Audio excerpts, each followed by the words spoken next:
안녕하십니까. 한강 리치부동산 중개법인 대표 나은성입니다. 오늘은 상가 월세에 관련된 이야기를 해볼까 합니다.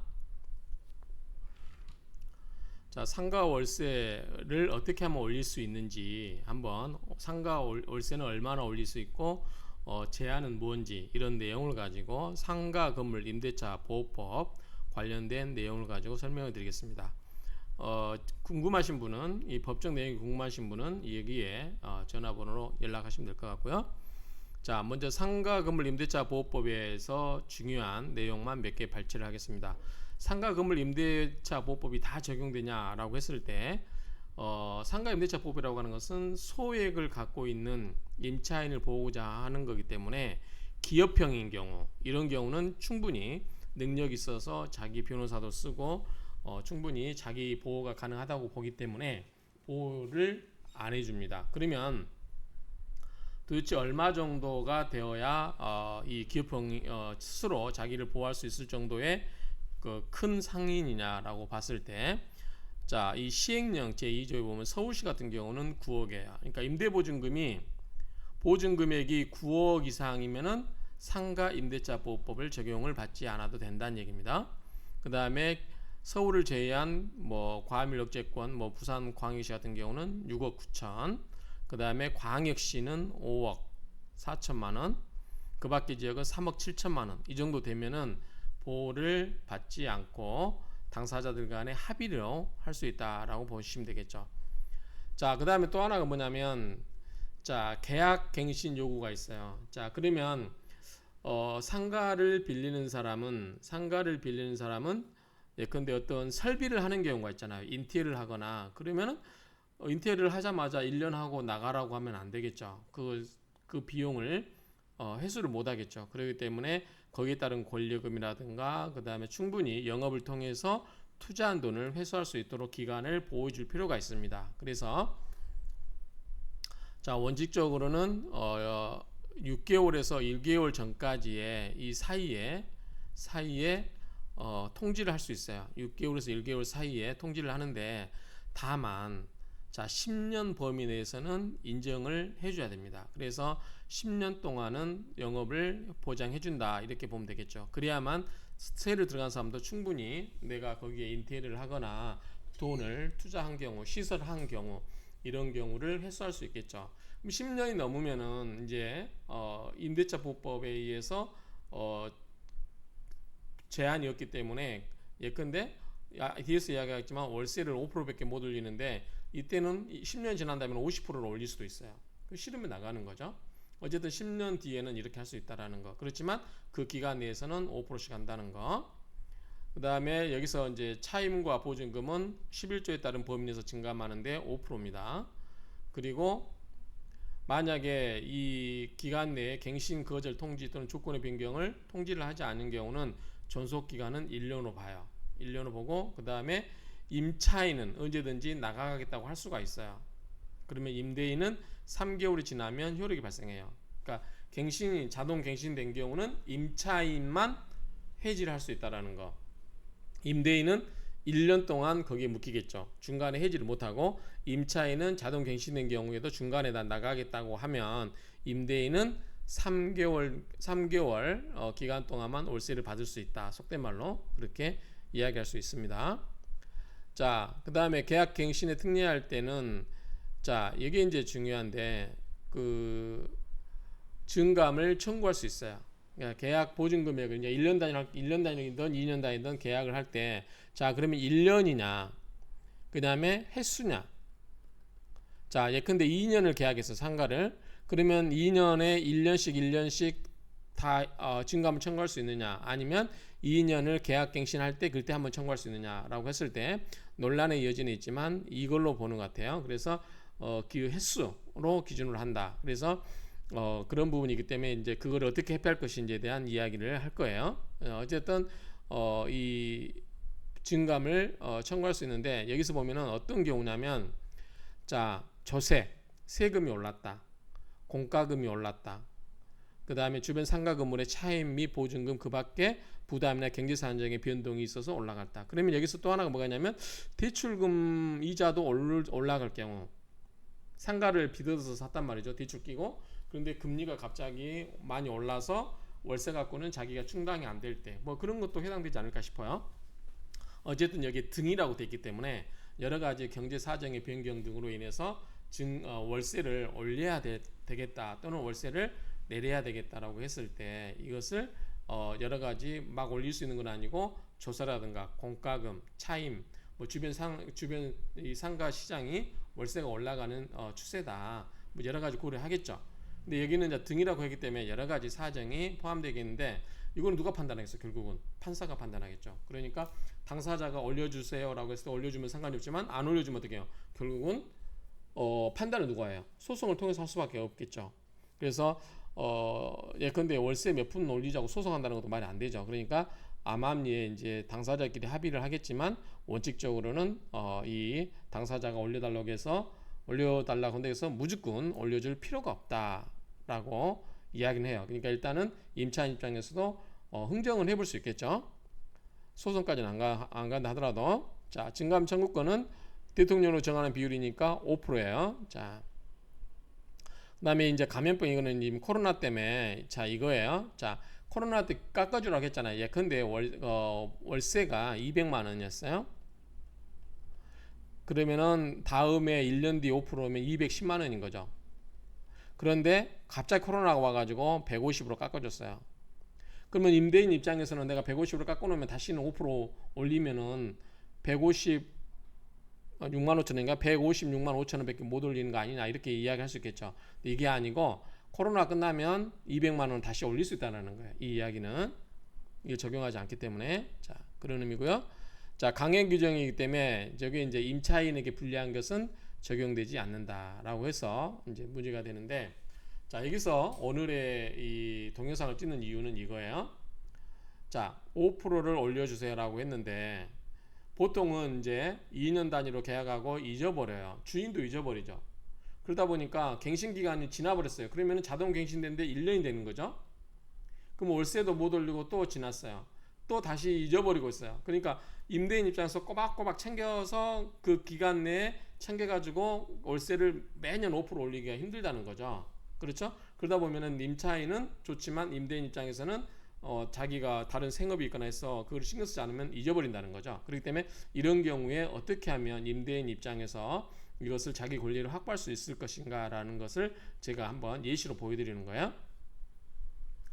자, 그 다음에 여기서 판결이 하나 있어요. 판결이 하나 있는데 어떤 판결이냐면 자 임대차 보호법상 5%를 넘어서 인상하는 경우에 무조건 무효냐라고 했을 때 무조건 무효가 아니다라는 거죠. 자 2013-80481 사건 번호 이거고요. 자 이게 뭐냐면 자 판결 요지를 읽어볼까요? 이건 앞에 있는 내용은 법에 있는 내용이에요. 그러니까 그냥 뒤에 빨간 부분만 읽어보겠습니다. 자 임대차 계약의 전속 중에 당사자 일방이 약정한 차임 등의 증감을 청구한 경우에 한하여 적용되고 자 이거는 뭐죠? 전속 중에요.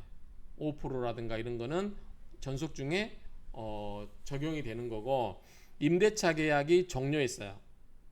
그래서 재계약을 하거나 임대차 계약 종료 전이라도 당사자가 합의로 차임 등의 증액을 하는 경우는 적용하지 않는다.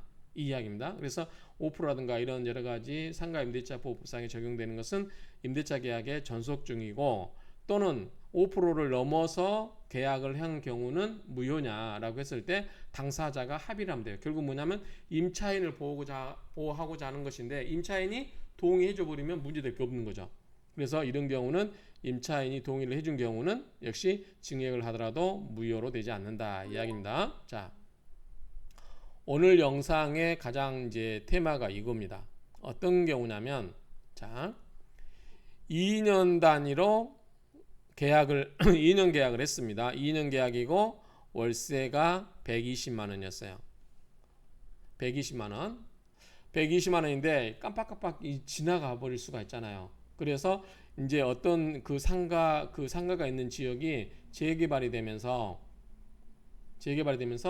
다 철거하기 때문에 상가도 없어지고 또 어떤 이제 거기에 뭐 1500세대 아파트가 입주를 시작하는 거예요. 그러면 아파트가 새로 입주하게 되면 여러 상가에 대한 수요가 많이 필요합니다. 특히 부동산들. 그렇기 때문에 갑자기 거기에는 권리금 막 5천, 7천 이렇게 주기도 하고 그러면서 월세가 250, 300 막 이렇게 가거든요. 근데 기존에 그 옆에 부동산 재개발 지역에 새로 입주할 그 지역이 앞으로 이렇게 예상이 되는 거죠. 막 월세가 300 정도 갈 거로 예상이 되는 거죠. 근데 현재는 120만 원인데 앞으로 한 3년, 4년 뒤에 입주할 때는 한 300이 갈 수도 있겠다 예상하는 거예요. 이렇게.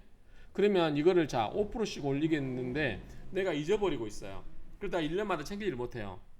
그래서 마침 2년이 지난 시점에서 자 이렇게 앞에다 썼어요. 자 재개발 등으로 인해서 상가 수요로 인해서 계속해서 월세가 상향될 걸로 하기 때문에 자 임대인 입장에서는 이 임차인이 2년밖에 안 지나기 때문에 8년을 더 있을 수 있어요. 10년 보장이니까.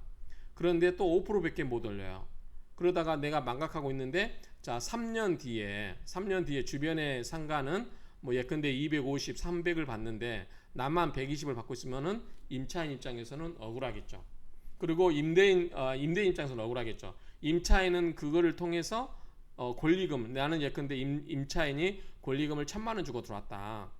그런데 이때쯤 되면은 권리금을 예컨대 5천이고 7천이고 받고 나가면 임차인 입장에서는 자기가 상가를 사느라고 투자한 거 하나도 없는데 뭐 5, 6천씩 벌고 나가는데 임대인 입장에서는 이 임대차 보호법에 의해서 자기 권리를 행사가 많이 제한되는 결과가 생기겠죠. 그래서 궁여지책으로 임대인이 생각한 게 뭐냐면 자 이번에 2년이 끝나고 계약할 때 1년 단위로 여기다 다 측정을 해놨어요. 자 2023년 10월 1일부터 계약이 시작됐어요. 자 그러면 이때 120만 원에 5%면 126만 원을 이렇게 해놨어요. 126만 원을 하고 그 다음에 앞으로 계속해서 이제 사정이 바뀔 건데 내가 1년마다 못 챙기고 해외를 나가거나 생각이 바쁘다고 못 챙기잖아요. 그래서 어떻게 했냐면 앞으로 1년 단위마다 5%씩 올린 거를 특약으로 이렇게 넣어놨어요. 그래서 2024년 10월 1일부터는 126에서 5% 올린 거 뭐 천 단위 다 끊어버리고요. 132만 원으로 보증금은 건들지 않고 월세만 이렇게 더 하면 더 올라갈 수 있겠죠. 그 다음에 2025년 10월 1일부터는 138만 원으로 한다. 2026년도부터는 145만 원 하고 2027년부터는 150만 원으로 한다. 그리고 그 이후에는 경제 사정 및 상가 현황 등을 고려해서 결정하기로 한다. 이렇게 특약을 쓴 경우에 이것이 제가 봤을 때는 유효하다고 봅니다. 왜냐하면 5% 법에 의해서 5% 인해서 올린 거고요. 또한 매년 연 단위로 1년 단위로 계약을 하기로 했어요. 그러면 1년 단위로 계약할 때 잊어버릴 수 있잖아요. 계약 기간을 놓쳐버리거나 6개월에서 1개월 사이에 하는데 만약에 그게 안 되면 자동으로 연장되는데 동일한 조건으로 가버린단 말이죠. 그렇기 때문에 이런 경우 임대인 입장에서는 앞으로 월세가 250 이상 갈 것 같다. 그러면은 억울하지만 그냥 임대차 보호부상 10년을 보장해줘야 되니까 임차인에게 그러면 이렇게 하겠죠. 임차인 입장에서도 그렇게 될 것 같아요. 그러면은 이렇게 해서라도 올려주고라도 내가 상가를 권리를 행사하는 게 맞겠죠. 그러면 나는 권리금을 받고 내가 1,000만 원 권리금 줬지만 앞으로 3년 뒤에 내가 권리금 5천만 원 받으면 4천만 원을 권리금을 받고 나가면 나는 뭐예요? 월세를 거의 공짜로 있는 것과 동일한 혈액이 있는 거죠. 그렇기 때문에 이렇게라도 올려주고 있으려고 하겠죠. 이제 이거는 특별한 상황인 거죠. 주변에 상가가 새로 아파트가 들어서든지 상가 수요가 갑자기 많이 필요해서 상가 월세가 올라가겠다고 했을 때 이런 일이 벌어지는 거지 통상적인 경우는 그렇지 않죠. 이런 상가 경우도 실제 이런 상가 같은 경우도 실제로 6년 동안 한 푼도 올리지 않았어요. 그렇기 때문에 이제 주변 환경이 이렇게 상가가 바뀔 것 같다라고 예상을 하기 때문에 이렇게 임대인 입장에서는 내가 권리를 행사할 수 있는 방법은 연 단위로 이렇게 특이하게다가 매번 올려놓고 해서 내가 까먹더라도 상황이 잊어먹더라도 계속해서 내 권리를 조금씩 상향해 갈 수 있겠죠. 그렇죠? 저기에 이제 거기 보면 아까 여기에 보면은 차임증감 청구권이 있잖아요. 조세라든가 공과금, 그 밖에 부담금 이런 것들, 그 다음에 경제 사정의 변동 아까 있었잖아요. 이런 걸로 인해서 충분히 그 계약 월세를 올릴 필요가 있고, 그 다음에 주변의 그 임차인 입장에서도 당연히 그게 수긍이 되는 거죠.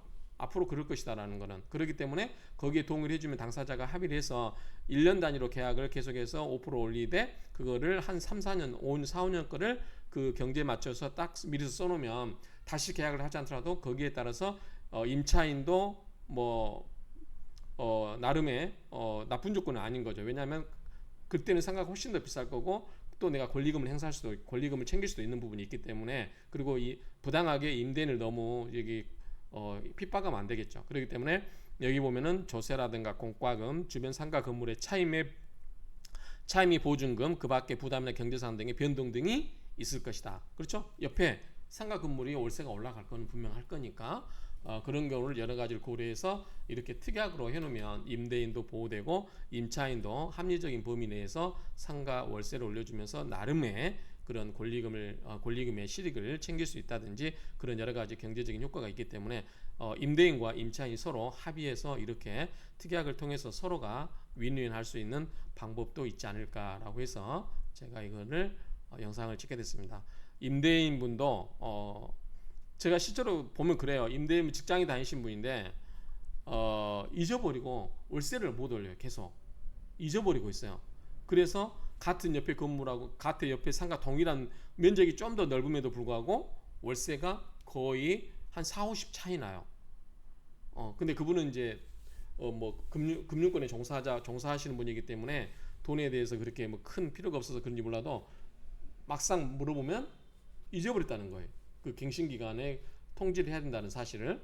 그렇기 때문에 이런 식으로 특약으로 한 4, 5년치 이제 보통 때는 이게 안 되지만 이럴 필요가 별로 없지만 이제 특별하게 앞으로 그 주변의 경제 상황이 많이 바뀌고 상가의 상황이 크게 바뀔 것 같다라고 하면 임대인 입장에서는 이런 식으로 궁여지책으로 이렇게 특약으로 놓으면 이 임대인의 권리도 어느 정도 보호받을 수 있지 않을까라고 해서 이 영상을 찍게 됐습니다. 그래서 특약에 갱신할 때 이렇게 특약을 넣어두시면 좋지 않을까 이렇게 생각을 합니다. 자, 이상으로 앞으로 경제 상황이 상가의 경제 상황이 주변 환경이 확 바뀌었을 때 어떻게 임대인이 자기의 권리를 지켜나갈 것인가. 특히 이제 재개발 지역, 재건축 지역에서는 이런 일이 많습니다. 그렇기 때문에 이런 걸 참조하시면 좋지 않을까 해서 올렸습니다. 임차인 입장에서도 불리한 건 아니에요. 이런 거는. 그렇기 때문에 충분히 서로가 배려하면서 좋은 이 상가의 그 월세 문화를 형성하는 것도 좋지 않을까 합니다. 이상으로 마치겠습니다.